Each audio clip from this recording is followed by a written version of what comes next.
میرے پاس بڑا عہدہ ہے جی، میں چیئرمین ہوں، میں کونسلر ہوں، میں ایم پی اے ہوں، میں ایم این اے ہوں، میں فلاں صاحب ہوں، میں فلاں صاحب ہوں. بڑا لوگوں کو میں نے دیکھا ہے گردن میں سریا. کب تک ہو؟ کب تک ہو؟ وزیر اعظم ہو تو کب تک ہو؟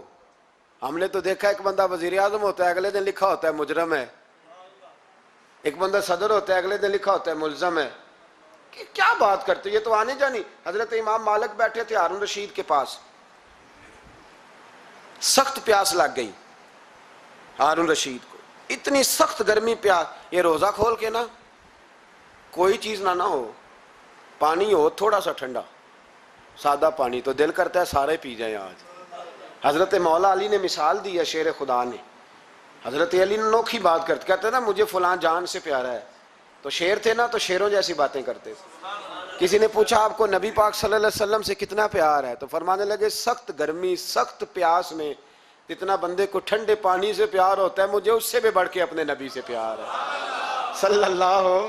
کیسی مثال عطا فرمائی. لوگ وہیں کھڑے ہیں جان سے زیادہ پیارے. فرمایا نہیں، سخت گرمی میں سخت پیاس میں اتنا بندے کو ٹھنڈے پانی سے پیار ہوتا ہے مجھے اس سے زیادہ مصطفیٰ سے پیار ہے. یہ مولا علی کا فرمان ہے. ہارون رشید کو پیاس لگ گئی تو پانی کچھ دیر سے آیا تو تڑپنے لگا، پانی لاؤ گلا خشک ہو گیا. گھنٹہ ہو گیا، شور کرنے لگا، جلال میں آ گیا، تڑپ لاتے کیوں نہیں، جلدی کرو. جب بندہ گرمی میں آتا ہے نا باہر سے تو پانی دیر سے آیا نا تو دل کرتا ہے کہ وہ ہو سکتا ہے گھر میں کوئی بم بھی پھوڑ دے. پانی کو دیر سے آیا ہے، پہلے پانی. اس لیے سمجھدار خواتین باہر سے جب کوئی آتا ہے تو پہلے پانی لاتی ہیں، پانی لاتی ہیں، پانی پی لیں جناب. تو ہارون رشید تڑپ رہا ہے، امام مالک قریب بیٹھے تھے. خادم کہنے لگا حضور ایک کنواں خشک ہو گیا ہے اور دوسرا آپ کی شایان شان نہیں، پانی صاف نہیں، تو تیسرے سے بندہ لینے گیا ہے، آ رہا ہے. بندہ تھوڑی دیر سے آیا تو ہارون رشید بڑا پریشان تھا. اب بات امام مالک کر رہے تھے تو وہ نہ توجہ اس کی پانی کی طرف تھی. پیالہ پانی کا اندر داخل ہوا تو ہارون رشید کا دل کرتا تھا کہ اڑ کے پانی کے قریب چلا جاؤ، لپک رہا تھا پانی کی طرف. جب پانی آیا اس کو پکڑایا تو امام مالک رحمۃ اللہ علیہ کہنے لگے بادشاہ ذرا ٹھہر جا، ٹھہر جا، پی لے، نہ آ گیا نا اب تیرے قبضے میں ہے، ایک مسئلہ مجھے بتا لے پھر پانی پینا. ہارون رشید ایک رات پہلے نا بڑی باتیں کر رہا تھا کہ میں حکومت صحیح چلا رہا ہوں، میرے معاملات بڑے اچھے، اپنی حکومت کی تعریفیں ایک رات پہلے ہو رہی. اب جب پانی پینے لگا تو امام مالک اس کو رات والی بات پہ اسے سمجھانا چاہ رہے ہیں. فرمانے لگے بادشاہ رک جا. رک گیا. آپ فرمانے لگے اگر یہ پانی ملتا ہی نہ، پورے ملک میں نہ ملتا، پھر تجھے پتہ چلتا پوری دنیا میں نہیں. ذرا سوچیں آپ، اگر پانی خدا نہ خواستہ اگر پانی ملے ہی نہ، کہا نہ ملتا، پانی کو کوئی اہمیت تو نہیں نا ہم دیتے، نلکا کھلا ہے تو کھلا ہے، اور اگر ملے نہ تو ہماری بنیادی ضرورت ہے پانی، ایک قدم نہ لوگ چل سکے. کہا ہارون رشید اگر ملے ہی نہ اور اگر تجھے لینا پڑے ایک پیالہ پانی کا تو کیا دے کے لے گا؟ کہنے لگا میں اپنی آدھی سلطنت دے دوں گا، آدھی حکومت اور پانی کا پیالہ لے لوں گا. امام صاحب فرمانے لگے چل سمجھ میں آ گیا، پی لے پانی. اس نے پی لیا. تو پیا اس طرح کہ پانی پیالہ منہ سے لگایا تو اتارا تب بھی جب ختم ہو گیا. تو امام صاحب فرمانے لگے پی لیا؟ کہ پی لیا. فرمانے لگے ایک مسئلہ اور بتا، اب اگر تو نے پانی پی لیا تیرا پیشاب بند ہو جائے، یہ پانی پینے کے بعد پھر پیشاب آنا بھی ضروری ہے، اگر بند ہو جائے تو پھر کیا دے گا؟ تو امام صاحب کی طرف غور سے دیکھنے، فرمانے لگے سوچ کے بتانا. کہنے لگا حضور آدھی سلطنت باقی کی بھی دے دوں گا. تو امام صاحب نے رومال اٹھایا کندھے پہ رکھا، چلنے لگے. کہاں جا رہے ہو؟ فرمانے لگے اس بادشاہ کے پاس کیا بیٹھنا جس کی پوری سلطنت کی قیمت پانی کا ایک پیالہ ہے. ایک پیالہ پانی کا اگر نہ ملے تو آدھی گئی اور پیشاب نہ آئے تو باقی بھی. کہنے لگے تو کس سلطنت کی باتیں کرتا ہے؟ کل من علیہا فان، ہر چیز. اب یقین کریں ہمارے پاس کو بندہ بیٹھ جائے نا تو ہم اسے ہلنے نہ دیں، ہم اسے کہیں تجھے پتہ ہی نہیں اصل بادشاہ میں ہی ہوں. میں تو کچھ ایسے لوگوں کی باتیں بھی سنتا ہوں، مجھے لگتا ہے امریکہ میں بھی حکومت یہی بنواتے ہیں. اتنی زبردست گفتگو کرتے ہیں، اتنا اعلیٰ تجزیہ نکالتے ہیں کہ مجھے لگتا ہے سارے ملکوں کے بادشاہ ان سے مشورہ کرتے ہیں. اس قدر زیادہ ہم نے اپنے آپ کو تن کے بڑا کر لیا ہے. کنٹرول میں رہیں، کنٹرول میں.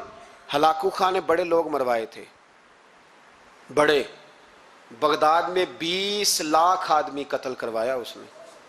20,000 نہیں میں نے کہا, ذمہ داری سے حوالہ دو. کتنے لوگ بولیے؟ 16 لاکھ آدمی اس نے تلوار سے مروایا. لوگوں نے نا زیر زمین تہ خانے کھودنے شروع کر دیے. 4 لاکھ آدمی تہ خانوں میں چھپ گیا اور چن چن کے مسلمان مارتا تھا. جب ہلاکو کو کسی نے بتایا نا 4 لاکھ بندے چھپ گئے, اس نے نہروں کے بند توڑوا دیے, دریاؤں کے بند توڑوا دیے, پانی زیر زمین چلا گیا. 4 لاکھ آدمی ڈوب کے مر گیا. 20 لاکھ آدمی مروایا. ایک دن ایک علاقے میں گھوم رہا تھا, لیمبو کھانے کا بڑا شوقین تھا. بازار میں گیا تو ایک لیمبو خریدا. اس نے دیکھا کہ بازار میں بوڑھے بچے جوان خریداری کر رہے ہیں, تو کہنے لگا ابھی بھی اتنے مسلمان زندہ ہیں, بناؤ ان کی لائنیں, قتل کرنا ہے. 3 لائنیں بن گئی. ایک بوڑھا آدمی بھی لائن میں آ گیا, لیمبو کھا رہا ہے, اس کو ہلکا ہلکا چوستا ہے, گھوڑے پہ بیٹھا ہے, قتل کرا رہا ہے لوگوں کو. ایک بابا جی پہلی صف میں تھے, جب پہلی صف قتل ہونے لگی, بابا جی پچھلی صف میں دوڑ کے ہو گئے. ہلاکو خان ہنس رہا ہے اس کو دیکھ کے. معاذ اللہ, جب بندہ ہوتا ہے نا کسی منصب پہ, پھر وہ مذاق اڑاتا ہے دوسروں کا. بابا دوسری صف میں آیا تو ہلاکو خان نے وہ بھی قتل کرائی, تو بابا دوڑ کے تیسری صف میں. آخری صف کے کونے پہ جب بابا کھڑا ہو گیا نا, تو سارے بندے مر گئے. بابے کو قتل کرنے لگا جلاد. ہلاکو کہنے لگا ٹھہر جا. کہنے لگا بابا تو تیسری صف میں آیا تھا, تیرا کیا خیال تھا بچ جائے گا؟ بابا کہنے لگا خیال نہیں, میرا یقین ہے کہ میں بچ جاؤں گا. میرا شرط یہ ہے کہ یقین ہو اندر, شرط یہ ہے کہ ہنس کے کہنے لگا ہلاکو خان کیسے؟ تو بابا کہنے لگا اگر اللہ چاہے تو بچ سکتا ہوں, اگر اللہ چاہے تو میں. بہت سارے لوگ ہیں ڈاکٹر لکھ کے دے دیتے ہیں نہیں بچے گا, وہ بچ جاتا ہے, کیونکہ بچانے والا اللہ ہے. کہا اللہ چاہے تو بچ جاؤں گا. تو ہلاکو کہنے لگا کیسے؟ جب ایسے کیا نا, کیسے ایسے کیا نا, تو لیمبو ہاتھ سے گر گیا. وہ بچے پلیئر نہیں ہوتے, وہ گیند گنتی ہے تو چھلانگ لگا کے پکڑ لیتے. تو بڑا گھوڑ سوار تھا, نیزہ باز تھا, چھلانگ لگائی لیمبو کیش کرنے کے لیے. کیسے؟ تو کیسے بچے؟ یوں ہاتھ گھمایا, لیمبو گرا تو چھلانگ لگائی, نیچے جھکا. جب نیچے جھکا نا تو گر گیا گھوڑے سے. جو پیر تھا وہ گھوڑے کی رکاب میں الجھ گیا. گھوڑا ڈر کے دوڑ گیا. جب گھوڑا دوڑا تو زمین پر زور زور سے سر لگنے لگا. سپاہیوں کہتا دوڑو اس کو پکڑو. سپاہی بھی دوڑے پر گھوڑا قابو نہ آیا. گھوڑا اس وقت رکا جب نہ اس کا چہرہ پہچانا جاتا تھا, نہ آنکھیں سلامت تھی, نہ ناک سلامت تھی. اس کی کھوپڑی ساری اس طرح چور چور ہو گئی جیسے کسی نے ہتھوڑے کے ساتھ پیسی ہو. ہلاکو کی لاش سے خون بہ رہا تھا. بابا ہنس رہا تھا. ایک سپاہی کہنے لگا بابا تو کیوں؟ کہنے لگے میں اپنے رب کی قدرتوں پہ مسکرا رہا ہوں. کل من علیہ فان ویبقی وجہ ربک ذو الجلال والاکرام. کا میں نے اسے سمجھایا تھا کہ بچانے والا بچا لیا کرتا ہے, تو اس نے مجھے. سکندر اعظم نے 32 سال کی عمر میں آدھی دنیا فتح کر لی تھی. تو لوگ پتہ کیا کہتے تھے؟ یہ وہ بندہ ہے جس کو تاریخ نے گریٹ کا لقب دیا ہے. لکی نہیں کہتے, ہم کہتے بڑا لکی ہے بھائی. لوگ کہتے تھے یہ مقناطیسی آدمی ہے, کبھی ناکام ہوا ہی نہیں. سکندر اعظم کبھی ناکام نہیں ہوا. جس علاقے, اور عمر کتنی بھائی, اتنی کم عمری میں اتنی دلیری, آدھی دنیا فتح کر لی. ملتان سے گزر رہا تھا تو اسے ایک تیر لگا. کچھ لوگ کہتے ہیں یہاں جیلم کے پاس لگا تھا. ایک تیر لگا اسے. اس نے کہا بندہ تلاش کرو, کسی کی اتنی جرت کہ سکندر اعظم کو تیر مارا ہے, تلاش کرو. جب ڈھونڈنے لگے تو بندہ نہ ملا. تو سکندر نے حکم دیا کہ جس کی آنکھ چمکتی ہے اسے قتل کر دو. مرد بھی مارے, بچے بھی مارے, بوڑھے بھی مارے. تو لا کے لوگ کہنے لگے انسان کوئی نہیں بچا. کہنے لگا میں نے تمہیں کہا تھا جس کی آنکھ چمکتی ہے قتل کرو. بلیاں بھی قتل کرو, ہو سکتا ہے کسی بلی نے منہ میں رکھ کے پھینکا ہو.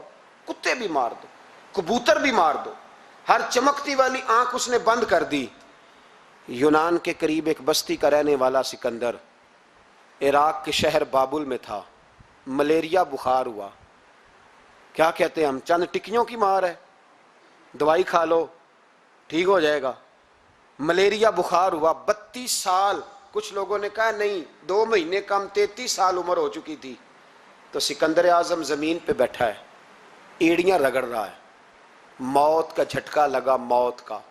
ہوئے نامور بے نشاں کیسے کیسے، زمیں کھا گئی نوجوان کیسے کیسے، جگہ جی لگانے کی دنیا نہیں ہے، یہ عبرت کی جا ہے، کوئی تماشا نہیں ہے۔ ایڑیاں رگڑ رہا ہے، 2 ہفتے کا سفر رہ گیا تھا گھر پہنچنے کا، تو سکندر ایک صوبے کا، ایک ملک کا، ایک چھوٹے سے علاقے کا سربراہ نہیں، سکندر آدھی دنیا فتح کرنے والا، پلیٹ میں رکھ کے کسی نے حکومت نہیں دی، خود محنت کر کے فتح کی۔ لیکن سکندر ایڑیاں رگڑتا ہے، زور زور سے زمین پہ مارتا ہے اور کہتا ہے کوئی ہے جو مجھ سے میری ساری سلطنت لے لے اور مجھے صرف 2 ہفتے کی زندگی لے دے، میں پردیس میں نہیں مرنا چاہتا، گھر مرنا چاہتا ہوں، کوئی مجھے 2 ہفتے کی زندگی، 2 ہفتے کی، کوئی 2 ہفتے مٹی دیں تو مٹی رہنا، ایویں کا دی بلے بلے، اج مٹی دے اتے بندے آتے، کل مٹی دے تھلے کا، کوئی مجھے مہلت لے دے۔ لیکن رب کا قانون ہے، جب وقت آ جاتا ہے پھر مہلت۔ میرے بھائی اپنی زندگی نہ عاجزی میں جھوک کے، سادگی میں، کونے میں، دنیا کے پروٹوکول ختم ہوں گے، اصل پروٹوکول وہ ہے جو اللہ قیامت کے دن عطا فرمائے گا۔ میرے نبی پاک نے فرمایا امیر جو ہوں گے، امیر وہ چونٹیوں کی شکل میں ہوں گے اور غریب اپنے پیروں کے نیچے انہیں مسل کے چلے جائیں گے۔ یہ وہ والے امیر جو تکبر کرتے تھے، ورنہ تو امیر حضرت عثمان غنی بھی ہیں، حضرت عبد الرحمن ابن عوف بھی ہیں، حضرت سلیمان علیہ السلام بھی ہیں۔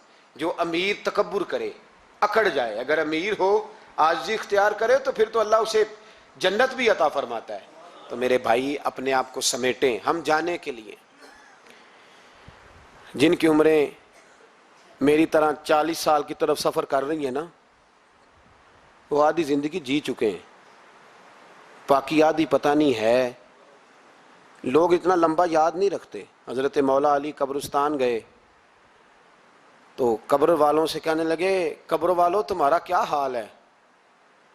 تو ایک مردہ قبر کے اندر سے بول کے کہنے لگا علی کفن پھٹ گیا ہے، ہڈیاں چور چور ہیں، مال تو پتہ نہیں کہاں رہ گیا پر حساب دینا پڑ رہا ہے، آپ بتائیے پیچھے ہمارے گھر والوں کا کیا حال ہے؟ تو حضرت علی فرمانے لگے جہاں تم بیٹھتے تھے وہاں کوئی اور بیٹھنے لگ گیا ہے، تمہاری بیویوں نے نئے نکاح کر لیے، تمہارے دوستوں نے نئے دوست بنا لیے، اب تو لوگ تمہیں یاد بھی نہیں کرتے، اب تو تمہارا ذکر ہی کوئی نہیں کرتا، اب تو ختم ہو گیا، تمہارا تذکرہ بھی کوئی نہیں۔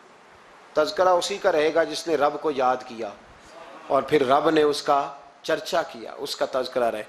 اپنے آپ کو ایک موقع پر بھی کبھی متکبر نہ ہونے دے، عاجزی حسن ہے زندگی کا۔ خزانہ آئے تو قارون نہ بنے، محل بنائیں تو شداد نہ بنے۔ اگر اللہ تعالیٰ دولت دے تو کبھی بھی اپنے آپ کو نمرود اور فرعون نہ بننے دے، اقتدار ملے تو کبھی بھی اپنے آپ کو ہلاکو خاں اور چنگیز خاں نہ بناؤ، اور اگر نمازی بنو تو وہ والے نمازی بنو جو نمازی بھی ہوتا ہے۔ حضرت عمر فاروق کو کسی نے عید والے دن دیکھا تو عمر رو رہے تھے، چھوٹی عید والے دن۔ ہمارے ہاں تو لوگوں نے ڈیک تیار کر کے رکھ لیے ہیں، تیاری ہو گئی ہے، چاند رات کو جو نیکیاں کمائی ہیں وہ ساری شیطان کے حوالے کریں گے معاذ اللہ الا ماشاء اللہ، اس کو کہیں گے لے جا، ہم نے کمائی ہیں تیرے لیے، فوراً پہلی رات ہی، ادھر اعلان ہوا نہیں ادھر تماشے لگے نہیں معاذ اللہ۔ حضرت عمر عید والے دن رو رہے تھے، کسی نے کہا عمر یہ خوشی کا دن ہے آپ رو رہے ہیں؟ تو فرمانے لگے خوش تو وہ ہونا جس کو یقین ہے کہ اس کا نماز روزہ قبول ہو گیا، مجھے تو ابھی پتہ ہی نہیں میرا قبول ہوا ہے کہ واپس کر دیا جائے گا، جاؤ مجھے کچھ خبر سناؤ آ کے کہ میرا قبول ہوا۔ وہ تو بے نیاز ہے، وہ تو دل کرے تو کہے جا اٹھا کے لے جا، تیرا مجھے پسند ہی نہیں۔ عاجزی میں رہیں، انکساری میں رہیں، عمل کر کے روئیں، کہے مولا تیرے قابل تو نہیں پر تو مہربانی فرما، اسے قبول فرما۔